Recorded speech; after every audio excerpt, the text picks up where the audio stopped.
দুনিয়ার জমিনে আপনি বন্ধু বলেন, ভাই বলেন, দুনিয়ার জমিনে যতক্ষণ টাকা আছে ততক্ষণ ভাই পরিচয় দেবে। কথা বলেন ঠিক কিনা? দুনিয়ার জমিনে যতক্ষণ টাকা আছে ততক্ষণ বন্ধু পরিচয় দেবে। আপনার কাছে টাকা নাই, বন্ধু আপনাকে দাওয়াত দেবে না। কথা বলেন ঠিক কিনা? দুনিয়ার জমিনে কে আপন কে আমার পর হবে সেটা বুঝা বড় দায়। কথা বলেন ঠিক কিনা? এই জন্য শায়ের বলে, কে বা আপন কে তোমার পর হিসাবে না মিলে, একদিনে মরলে দুদিনে গেলে সব যাবে বলে। কথা বলেন ঠিক কিনা?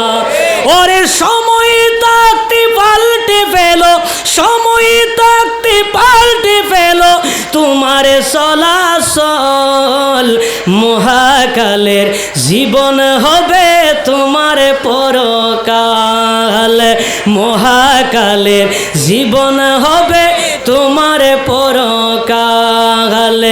এই পৃথিবী তোমার আমার নয়তো চিরকাল, এই পৃথিবী তোমার আমার নয়তো চিরকাল, মহাকালের জীবন হবে তোমার পরকাল। সবাই মহাকালের জীবন হবে, মাশাআল্লাহ, মহাকালের জীবন হবে তোমার পরকাল।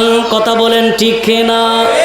এজন্য দুনিয়ার জমিন থেকে আপনি বিদায় নেবেন, কবরের সামনে নিয়ে যাওয়া হবে, কাটিয়া কবরের ফারের মধ্যে রাখা হবে, আপনাকে কবরের ভেতরে কবরস্থ করা হবে।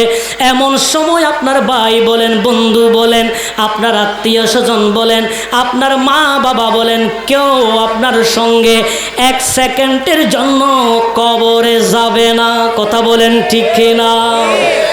এরকম কেউ যাবে? আপনার স্ত্রীকে, আপনার স্ত্রী আপনাকে জান দি ভালোবাসে, বলে যে এটা তো আমার কলিজার টুকরা স্বামী, আর আপনি যদি বলেন যে তুমি তো আমার কলিজার টুকরা স্ত্রী, বলে আমি তো চলে আসছি, বলে আমার সাথে আসো না, সেকেন্ডের জন্য যাবে? এক মিনিটের জন্য যাবে? তার মানে দুনিয়ার জমিনে যা দেখছেন কোনো কিছুই আপন, আরো যারা বলেন না আপন, শুধু একজন আপন হবেন, তিনি হলেন দয়াল নবী। জুড়ে বলেন সুবহানাল্লাহ।